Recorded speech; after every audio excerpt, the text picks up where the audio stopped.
Dia isaorantsika indray Andriamanitra noho ny fandaminany dia mivavaka isika dia mahazo valim-bavaka. Zany ny hatsarany Andriamantsika. Ka dia angatantsika izy mba hiaino ny vavaka izay ataontsika. Zanany isika ary dia loarantsika eo anatrehany ny fontsika. Zao zany tsika dia hivavaka amin'ny antom-bavaka ny namantsika Nihary Hasiniaina. Nihary Hasiniaina dia manana zanakalahy izay nianjera avy teny ambony hazo. Ary dia mbola mitondra takaitra efa ho herintaona izao izy, mbola tsy afaka mitsangana ihany. Hivavaka ho an'io zanany lahy ny raina ny anarany. Hivavaka ho an'io isika mba asehon'Andriamanitra ny heriny lehibe, asehon'Andriamanitra ny heriny maha-Andriamanitra azy. Hivavaka isika tompoko. Rainay masina tsara indrindra any an-danitro, mangataka anao mba hamela ny elokay, mangataka anao mba hanadio anay ho afaka amin'ny tsy fahamarinana rehetra, fa mba hiaino any an-danitra ny ianao, eo amin'ny seza fiandriananao, ny amin'izao vavaka izay tononona izao, mikasika ny zanaky ny havanay Nihary Hasiniaina manana olana rehefa nianjera avy teny ambony hazo, dia hatramin'izao mbola tsy tafatsangana, misy voadona mafy eo amin'ny lamosiny. Andriamanitro, fantatrao tsara ny fanaintainana izay miatra amin'io tovolahy io.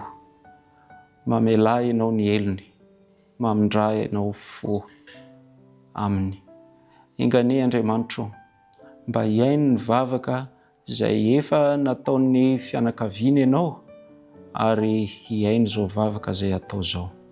Maniry izay Andriamanitro, raha sitrakao, raha izay no fantatrao fa mifanaraka amin'ny sitraponao, eto izahay dia mandoatra eo anatrehanao, fanariana ilalina raha mba asehonao ny hery lehibe maha-Andriamanitra anao amin'io tsy fahasalaman'ny raina io.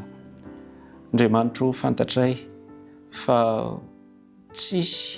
tsisy zavatsarotra aminao, na dia izay zavatra tena tsy takatry ny sainay aza.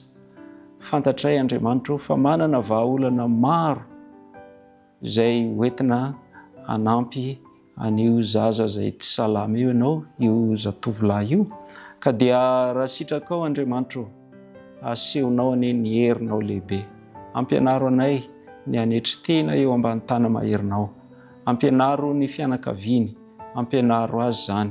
Ary raha tonga ny fotoana ka hositranonao izy, dia mba ho isan'ireo izay tena manompo sy manome voninahitra anao, hitianao amin'ny fony rehetra izy satria mahatsiaro ny famindramponao taminy. Raha ianao nandamina izay heverinao fa mahasoa azy, ka tsy hamaly izany vavaka izany izao dia izao fa amin'ny fotoana izay mampety azy, dia aoka mba hiditra an-tseritra amin'ny fomba manokana ianao ka hampahery azy. Dia hampahery ny mpikarakara rehetra, ny fianakaviana, ny ankohonana, ary dia mba ho tsapanay fa eo anilanay mandrakariva ianao, eo anilany mandrakariva ny anjelinao masina, tahaka izay efa nataonao tamin'i Kristy, fony Kristy ilay tomponay nivavaka tany Getsemane. Izany vavaka izany Andriamanitro dia tonononay noho ny anaran-tsoan'io Jesosy Kristy tomponay io, satria fantatray fa izy hiady hivavaka ho anay any amin'ny efitra masina indrindra any an-danitra amin'izao fotoana izao. Amen.